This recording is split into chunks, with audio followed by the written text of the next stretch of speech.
Oil was not always the world-shaping force we know today. For most of human history, it was nothing more than an odd, sticky substance that seeped from the earth. Ancient people used it to waterproof boats or as a primitive medicine, but it held no strategic value. It was not rare, it was not controlled, and it certainly was not fought over. Yet within just a few generations, this foul-smelling liquid would become the single most important resource on the planet, a substance that could determine the rise of nations, the fall of empires, and the outcome of world wars. The world you live in today, its geopolitics, its borders, its wealth, its conflicts, has been shaped, directly or indirectly, by oil. This is the dramatic story of how oil became the most strategic asset in history. Everything began to change in the mid-1800s. In 1859, an inventor named Edwin Drake drilled the first successful commercial oil well in Titusville, Pennsylvania. It was not seen as a world-shattering moment. At the time, oil's main use was lamp fuel. Whale oil was expensive, and kerosene made from crude oil offered a cheaper alternative. So early oil was just another commodity useful, but not revolutionary. The world had no idea what was coming. Then the internal combustion engine arrived. Suddenly, oil was not just lamp fuel, it was energy, liquid power. By the early 1900s, the engine began transforming transportation. Cars, trucks, ships, and eventually airplanes no longer relied on animal labor, steam, or coal. They ran on gasoline and diesel, both refined from crude oil. Within a few decades, oil evolved from a curious natural resource to the beating heart of modern civilization. Any nation without access to oil faced immediate strategic weakness. Any nation with oil possessed unprecedented leverage over the global economy. The first global power to understand this shift was the British Empire. At the start of the 20th century, Britain ruled the seas with coal-powered ships. But coal had one major disadvantage.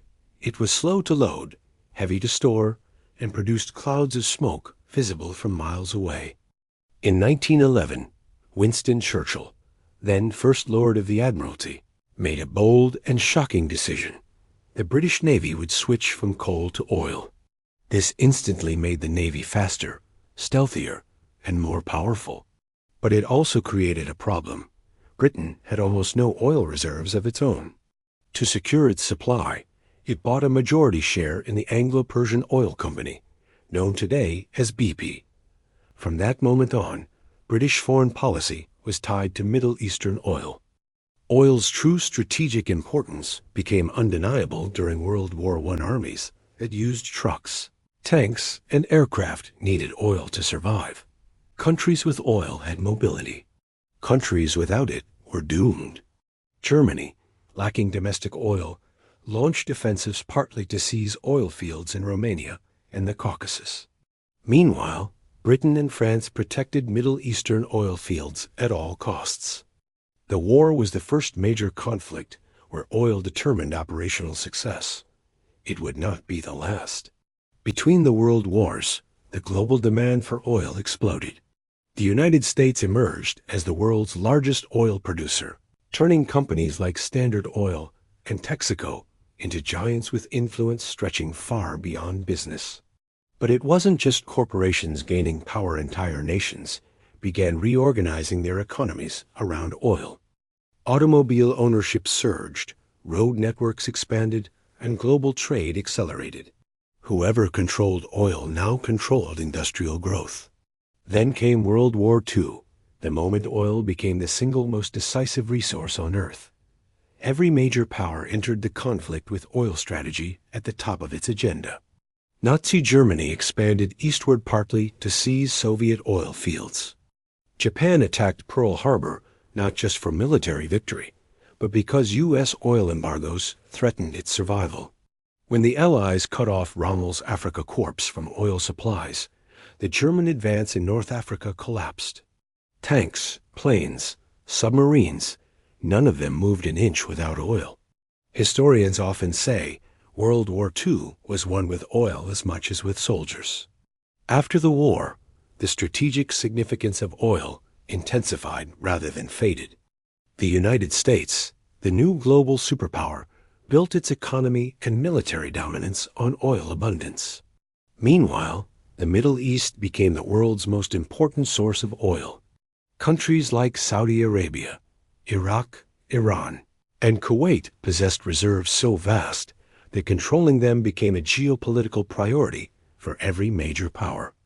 Western governments formed alliances, funded rulers, and intervened in regional politics to ensure continuous access to Middle Eastern oil.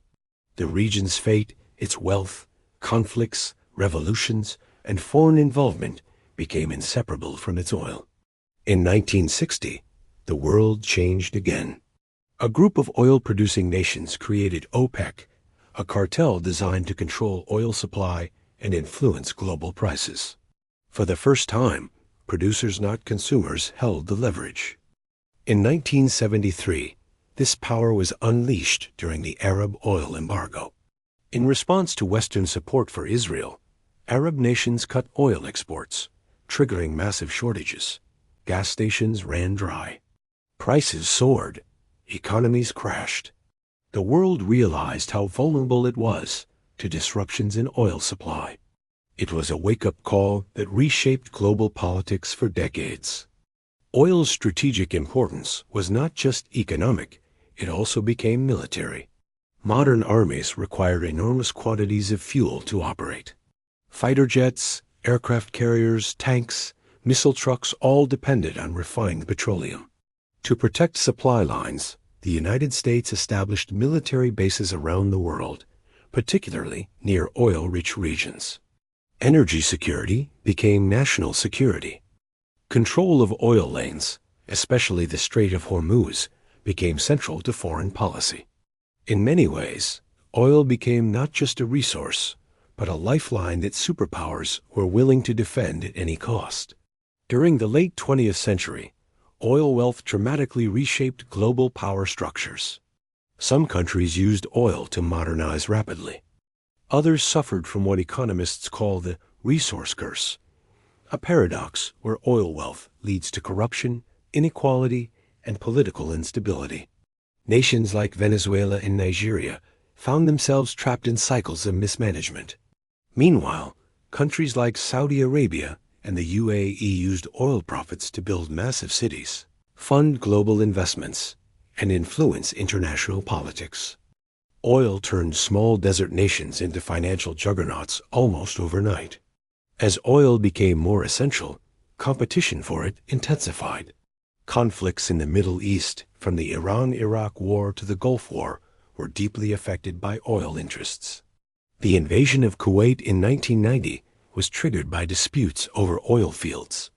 When Iraqi forces set hundreds of Kuwaiti oil wells on fire, it created one of the worst environmental disasters in history. The message was unmistakable. Oil was not just wealth, it was leverage, ransom, and power. By the 2000s, the global energy map shifted again. China's rapid industrialization turned it into one of the world's biggest oil importers. This created new alliances, new pipelines, and new tensions. Oil was no longer just a Western obsession. It became a central part of Asian geopolitics. Meanwhile, the United States, once dependent on foreign oil, experienced a revolution in domestic shale production. By fracking shale rock, the U.S. became the world's largest oil and gas producer. This reshaped global power balances, reduced reliance on Middle Eastern oil, and created new economic opportunities.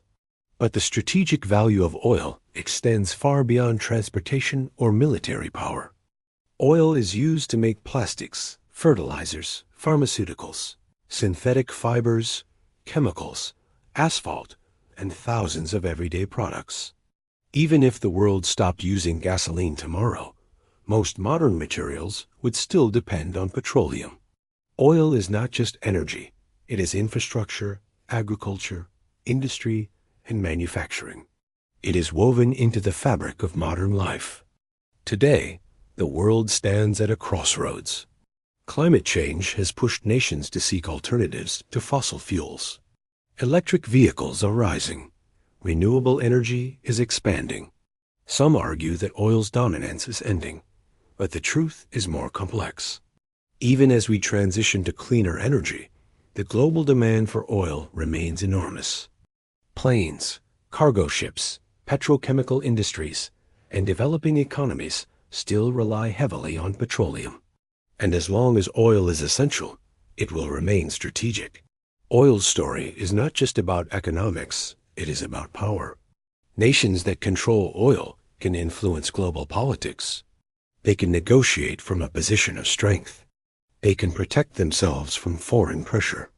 Oil has shaped wars, alliances, borders, and ideologies.